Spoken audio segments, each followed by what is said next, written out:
বন্ধুরা, যাদের কিন্তু অন্নপূর্ণা যোজনার স্ট্যাটাস বর্তমানে আন্ডার ইনকোয়ারি দেখাচ্ছে অথবা যাদের স্ট্যাটাস বর্তমানে রিজেক্ট দেখাচ্ছে, তাদের কিন্তু বর্তমানে ফিল্ড ভেরিফিকেশন বা ইনকোয়ারির জন্য নতুন একটি ফর্ম কিন্তু দেওয়া হচ্ছে। বর্তমানে এই যে ফর্মটি দেখতে পাচ্ছেন, এই যে ফর্মটা বর্তমানে প্রোভাইড করা হচ্ছে। এবার এই ফর্মটাকে কিন্তু সবাইকে ফিল আপ করে আপনাকে জমা করতে হবে। এবার এই ফর্মটা কি কারণে, এই ফর্মটা হচ্ছে ভেরিফিকেশন বা ইনকোয়ারির জন্য কিন্তু এই ফর্মটা বর্তমানে প্রোভাইড কিন্তু করা হচ্ছে। যাদের স্ট্যাটাস বর্তমানে আন্ডার ইনকোয়ারি অথবা রিজেক্টেড দেখাচ্ছে, তাদের কিন্তু এই ফর্মটা ফিল আপ করে জমা করতে হবে। এবার এই ফর্মটা আপনি কিভাবে ফিল আপ করবেন তার স্টেপ বাই স্টেপ প্রসেস আপনাকে দেখিয়ে দেবো, এবং এই ফর্মটা কোথায় পাবেন, এই ফর্মের সঙ্গে কী কী ডকুমেন্টস আপনাকে অ্যাটাচ করতে হবে, ফর্মটা কোথায় আপনাকে জমা করতে হবে, সমস্ত কিছু এই ভিডিওতে আপনাদের স্টেপ বাই স্টেপ দেখিয়ে দেবো। এবার এই ফর্মটা ফিল আপ করে জমা দেওয়ার পর ভেরিফিকেশন হয়ে যাওয়ার পর তবেই কিন্তু আপনার স্ট্যাটাসটা অ্যাপ্রুভ কিন্তু করা হবে। ঠিক আছে, বোঝা গেল? তো সেই জন্য ফর্মটা কিভাবে ফিল আপ করবেন, কি কি ডকুমেন্টস অ্যাটাচ করতে হবে, কোথায় জমা করতে হবে, ফর্মটা কোথায় পাবেন, জানার জন্য ভিডিওটা প্রথম থেকে শেষ পর্যন্ত অবশ্যই দেখবেন মনোযোগ সহকারে। এবং আমাদের চ্যানেলে প্রথমবার ভিজিট করে থাকলে আমাদের চ্যানেলটিকে সাবস্ক্রাইব করে রাখুন এবং পাশে থেকে বেল আইকনটিকে অবশ্যই প্রেস করে রাখুন। তো চলুন আজকে ভিডিওটা শুরু করা যাক। তো প্রথমত এই ফর্মটা কিভাবে ফিল আপ করবেন আপনারা দেখিয়ে দিই, তারপর ফর্মটা কোথায় পাবেন, কোথায় জমা দেবেন সেসব বলছি। এখানে দেখতে পাচ্ছেন লেখা রয়েছে যে টু দ্য ভিডিও, তারপর এখানে অ্যাড্রেসটা দেওয়া রয়েছে। এবার বিষয় কি, পশ্চিমবঙ্গ সরকারের অন্নপূর্ণা ভান্ডার অনুমোদন করার আবেদনপত্র। ঠিক আছে, এখানে লেখা রয়েছে বিষয়টি।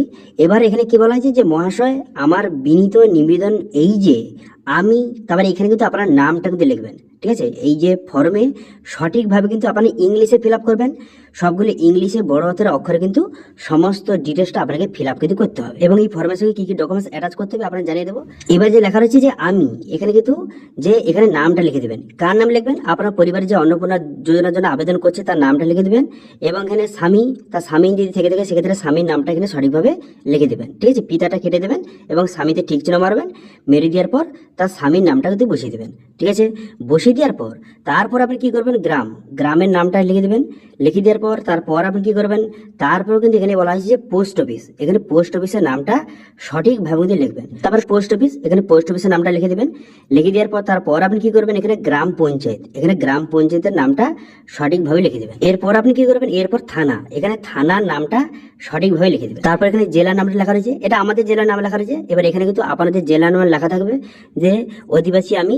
এবার আমি অন্নপূর্ণা যোজনার জন্য আবেদন করেছিলাম। এবার আমার অ্যাপ্লিকেশন আইডি নম্বর, এখানে কিন্তু অ্যাপ্লিকেশন আইডি নম্বরটা সঠিকভাবে লিখে দেবেন। এবার আমি এই প্রকল্পের যোগ্য উপভোক্তা, কিন্তু আমি এই প্রকল্পের সুবিধা পাইনি বা রিজেক্ট করে দিয়েছে, সেক্ষেত্রে আমি বিনীত যে আবেদন করছি যে আমি যেন এই প্রকল্পের সুবিধাটা পাই আর কি, এটা লেখা রয়েছে। এবার ডেটটা আপনি লিখে দেবেন, এবার কিন্তু প্লেসটা লিখে দেবেন এবং আপনার সিগনেচার করে দেবেন। ঠিক আছে, ব্যাস হয়ে গেল। এবার এটা কিন্তু অফিস ফিল আপ করবে। আপনি যে আইসিডিএস যে কর্মীকে যে এই ফর্মটা জমা দেবেন অথবা যে ফিল্ড ভেরিফিকেশন যে অফিসার, সে কিন্তু ফর্মটা জমা নেওয়ার পর সে এখানে সিগনেচার করে দেবে এবং ডেটটা কিন্তু লিখে দেবে। এগুলো আপনাকে ফিল আপ করতে হবে না, এগুলো কিন্তু অফিসার করবে। এবং এই দেখতে পাচ্ছেন যে রিসিভ কপি, আপনাকে একটি রিসিভ কপি কিন্তু প্রোভাইড করা হবে। দেখতে পাচ্ছেন নিচে রিসিভ কপি, এখানে কিন্তু আপনার নাম লিখে দেবে, আপনার অ্যাপ্লিকেশন আইডি নাম্বারটা লিখে দেবে এবং ডেটটা লিখে দেবে, এবং সেই যে ফিল্ড ভেরিফিকেশন যে অফিসার অথবা যে আইসিডিএস যে কর্মী, সে সিগনেচার করে এই রিসিপ্টটা আপনাকে কেটে আপনাকে প্রোভাইড করে দেবে। ঠিক আছে, এবার মেন কথা হলো ফর্মটা কোথায় পাবেন অথবা এই ফর্মের সঙ্গে কি কি ডকুমেন্টস অ্যাটাচ করে আপনাকে জমা করতে হবে। দেখুন, আপনার পরিবারে যতজন অন্নপূর্ণা যোজনার জন্য আবেদন করছে ততগুলি ফর্ম কিন্তু আপনি জেরক্স করবেন, এবং সবার আলাদা আলাদা ফর্মে কিন্তু সবার নাম থাকবে, সবার কিন্তু এখানে সিগনেচার সমস্ত কিছু থাকবে। ঠিক আছে, এবার আপনার ধরুন পরিবারের দুজন মহিলা অন্নপূর্ণা যোজনার জন্য আবেদন করেছিল। ঠিক আছে, এবার তাদের এখানে আন্ডার যে ইনকোয়ারি হয়ে আছে, সেক্ষেত্রে দুটো ফর্ম জেরক্স করবেন, তারা কিন্তু এই ফর্মটা ফিল আপ করবে এবং সবাই আলাদা আলাদা ফর্মে কিন্তু সিগনেচার করবে। এবার করে দেওয়ার পর এই ফর্মের সঙ্গে ডকুমেন্টস অ্যাটাচ করতে হবে। কি কি ডকুমেন্টস, অ্যাপ্লিকেশন যে রিসিভ কপিটা, যেটাতে বর্তমানে কিন্তু অ্যাপ্লিকেশন নাম্বার লেখা রয়েছে, যে ফ্যামিলি যে হেড রয়েছে তার নাম লেখা রয়েছে, এবং বর্তমানে যে কতজন বেনিফিশিয়ারি তার নাম লেখা রয়েছে, এবং আন্ডার ইনকোয়ারি বা রিজেক্ট যেটা হয়ে থাকে সেটা যে লেখা রয়েছে, সেই যে রিসিভ কপিটা এই ফর্মের সঙ্গে অ্যাটাচ করতে হবে। এবং সেই রিসিভ কপিতে নিচে কিন্তু সিগনেচার করবে, সেলফ অ্যাটেস্টেড করবেন, এবং সেই যে রিসিভ কপির উপরে কিন্তু রেজিস্টার মোবাইল নাম্বারটা, যেটা দিয়ে আপনি অনলাইন আবেদনটা করেছিলেন, সেই রেজিস্টার মোবাইল নাম্বারটা কিন্তু লিখে দেবেন। ঠিক আছে, তারপরে কি থাকবে, তারপরে আধার কার্ডের জেরক্স থাকবে, এবং সঙ্গে ভোটার কার্ডের জেরক্স এবং রেশন কার্ডের জেরক্স। তার সঙ্গে অ্যাটাচ করবেন এবং সবগুলো জেরক্সের নিচে কিন্তু আপনারা সিগনেচারটা করবেন। ঠিক আছে, তো এইভাবে একটা সেট হয়ে গেল। এইভাবে পরিবারের যতজন মহিলা অন্নপূর্ণা যোজনার জন্য আবেদন করছে সবার কিন্তু আলাদা আলাদা সেট তৈরি করতে হবে। সেট তৈরি করে সেটাকে আপনাকে জমা করতে হবে। কোথায় জমা করবেন? বর্তমানে যে আইসিডিএস যে কর্মী রয়েছে বা অঙ্গনওয়াড়ি যে কর্মী রয়েছে তার কাছে জমা করতে পারেন, অথবা পঞ্চায়েতে জমা করতে পারেন, অথবা বিডিও অফিসে কিন্তু জমা করতে পারেন। ঠিক আছে, 3 জায়গার মধ্যে যে কোনো আপনার যেটা সুবিধা হবে সেখানে আপনি এই ফর্মটাকে জমা করতে হবে। এই ফর্মটা কেন জমা করতে হচ্ছে? তো বর্তমানে কিন্তু ফিল্ড ভেরিফাই জন্য বর্তমানে আপনারা জানেন যে যাদের স্ট্যাটাস যে ইনকোয়ারি দেখাচ্ছে, এই যে ইনকোয়ারির জন্য কিন্তু এই ফর্মটা কিন্তু জমা করতে হবে। ঠিক আছে, অথবা যাদের রিজেক্ট দেখাচ্ছে তাদের ক্ষেত্রেও এই ফর্মটা কিন্তু জমা করতে হবে। ঠিক আছে, এবার এই ফর্মটা কোথায় পাবেন?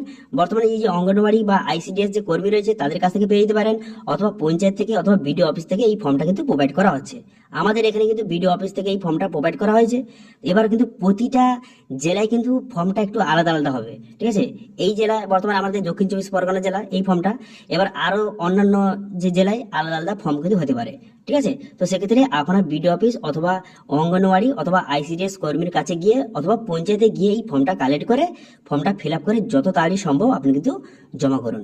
ঠিক আছে, তারপর আপনার ভেরিফিকেশন কমপ্লিট হয়ে যাওয়ার পর তারপর কিন্তু আপনার অ্যাপ্রুভ কিন্তু করে দেওয়া হবে। তো আশা করি বুঝতে পারছেন বর্তমানে যে এই ফর্মটা কাদের জন্য অথবা কাদের এই ফর্মটা ফিল আপ করে জমা করতে হবে, কোথায় জমা করতে হবে, ফর্মের সঙ্গে কি কি ডকুমেন্টস অ্যাটাচ করে জমা করতে হবে, সমস্ত কিছু এই ভিডিওতে আপনাদের জানিয়ে দিলাম। তো এই ছিল আজকে আপডেট। ভিডিও ভালো থাকলে ভিডিওকে লাইক করবেন এবং ভিডিও কিন্তু বন্ধুর সঙ্গে শেয়ার করে দেবেন, এবং আমাদের চ্যানেলে প্রথমবার ভিজিট করে থাকলে আমাদের চ্যানেলটিকে সাবস্ক্রাইব করে রাখুন এবং